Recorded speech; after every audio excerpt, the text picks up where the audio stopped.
Welcome to round 1 of branding roulette, where I pick random things out of jars and it gives me a fun new concept to create a brand identity for. So this is my first round, and I went ahead and picked Salad Shop with an intricate logo and a neutral color palette.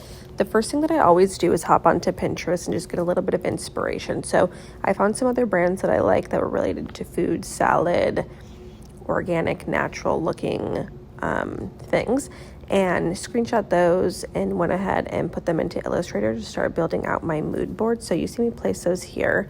I'm going to end up going back into Pinterest and getting a few other things like textures and patterns and just overall vibes. Like, I love this stone texture, specifically this walkway tile.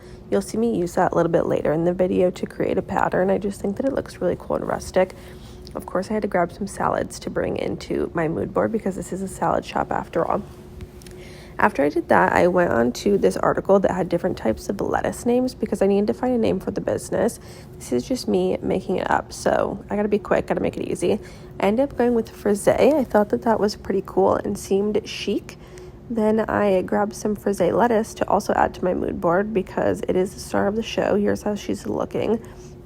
Once I felt like I was done with the mood board, I brought some of that lettuce onto my iPad in Procreate, and I just started tracing it out so that I could get a good idea of how I was going to do this hand-drawn logo.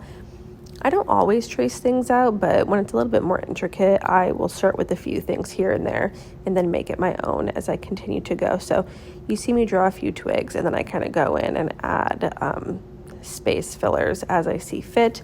I end up changing this a little bit later on as well. It just felt a little bit too bulky, but for the time being, she's looking pretty good. Airdropped that to my iMac, got it into Illustrator and vectorized, and took out all the little white spots so that she was ready to go. And then I went ahead and started tracing that stone walkway that I was talking about. I just really liked the pattern, like I mentioned before. So got those done, sent them over to Illustrator, and then I needed to pick a font. So I scrolled through Adobe Fonts, and I ended up settling on this Ivy Presto. I thought that it looked very chic, very cool, and pretty modern. I really like to mix regular and italic fonts, so you see me doing that here. And then I also took the I, or the dot on the I, and I swapped it out for one of those little icons that I just drew. I thought that added a little something to it. Then I went over to Procreate again because I just felt like I needed a little bit more of that like homemade artisanal touch. So I just went in and kind of roughed up the edges with hand-drawn lines, I guess you could say, so that it felt a little bit more rustic. So you can see there where I took a little bit of that lettuce away and just made it smaller. I got my color palette done. My phone kept dying, so you're kind of skipping to the end here, but now we're getting to all of the final logos and sub-logos.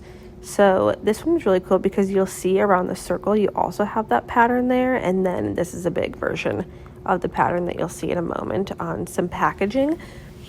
Now that I had all of those done and all of the colors that I wanted to work with, I went in and just started playing around with it and having fun, seeing what colors I'd like to see them all in, especially the pattern. I kind of went for this like light and dark green, which I did pull from the lettuce earlier. That's how she was looking. And then yeah, here it is, all put together, all done. Frisée, established in 2024, world's cutest salad shop. What'd you eat here? Let me know what you think.